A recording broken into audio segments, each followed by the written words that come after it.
Well, if you want one reaction that matters to the speech, and the bit of the speech that we just heard, it will actually come from Catherine West, who's doing this challenge. She's just posted a letter which said, I listened to the Prime Minister's speech this morning. I welcome the renewed energy and ideas, and we saw a bit of the energy just now. However, I have reluctantly concluded that this morning's speech was too little, too late. And that's where we are. She is now asking Labour MP colleagues to endorse the idea of a September leadership race that potentially delays beyond this week that contest taking part.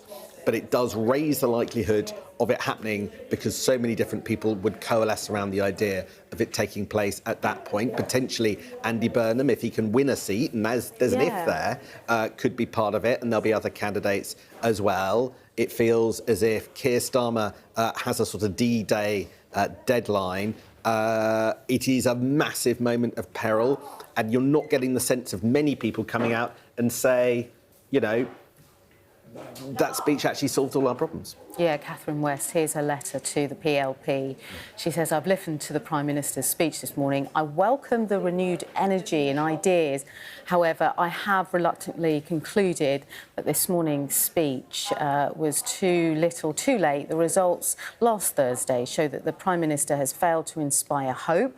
What is best for the party and the country now is for an orderly transition. I am hereby giving notice to Number 10 that I'm collecting names of Labour MPs to call on the Prime Minister to set a timetable for the election of a new leader in September. That's been confirmed, Sam.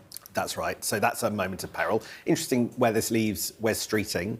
If he delays his leadership bid, there'll be lots of other candidates on the pitch in a stronger position, potentially even than him. So there is some question around how he responds. But right now, the peril is escalating for Keir Starmer, but it feels like the pieces of the jigsaw of what's going to happen next is falling into place. Yeah, and we're going to hear potentially, aren't we, from Angela Rayner. She has a speech coming up later this afternoon.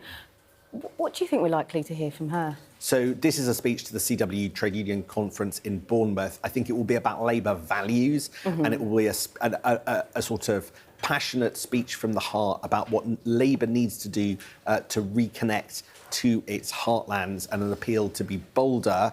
She only put the Prime Minister on notice yesterday, so whether or not she can say anything big in that space, I feel this would be a surprise. Okay. She's deliberately not taking questions from the media. OK, interesting. Sam, thank you so much. Pleasure to have your company this morning.